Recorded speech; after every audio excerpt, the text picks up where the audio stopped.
নমস্কাৰ, লোকেল মুৰ্গী ফাৰ্মিঙলৈ সকলোকে স্বাগতম। আজি আলোচনা কৰিব লৈছোঁ মুৰ্গী কৃমিমুক্ত কৰি কেনেকৈ ৰাখিব পাৰি। ঠাণ্ডাৰ দিনতেই নহওক নাইবা গৰমৰ দিনতেই নহওক কিয় মুৰ্গীৰ কৃমি বৃদ্ধি হোৱাটো নিশ্চিত। যেতিয়াই মুৰ্গীৰ শৰীৰত কৃমিৰ প্ৰকোপ বৃদ্ধি পাই গৈ থাকে, সিমানেই মুৰ্গীৰ শৰীৰৰ অৱনতি ঘটি গৈ থাকে। যদি আপুনি আপোনাৰ মুৰ্গীক কৃমিমুক্ত কৰি ৰাখিব বিচাৰে, তেন্তে ভিডিঅ'টো সম্পূৰ্ণকৈ চাব আৰু চেনেলটো ছাবস্ক্ৰাইব কৰা নাই যদি ছাবস্ক্ৰাইব কৰি ৰাখিব।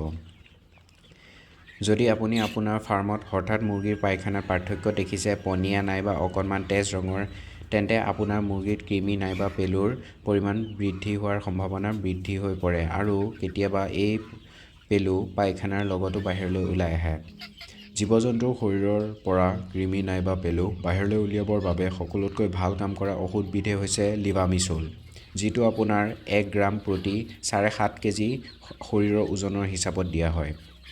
লিভামিছলৰ বাহিৰেও বেলেগ বেলেগ কৃমি নাইবা পেলুনাশক বজাৰত উপলব্ধ, যেনে এলবেণ্ডাজোল, পাইপ্ৰাজেন ইত্যাদি। পেলুনাশক দিয়াৰ আগে আগে এইটো কথা আপুনি প্ৰমাণ কৰি লওক যে আপোনাৰ মুৰ্গীৰ শৰীৰত সঁচাকৈ কৃমি বৃদ্ধি হৈ গৈ আছে।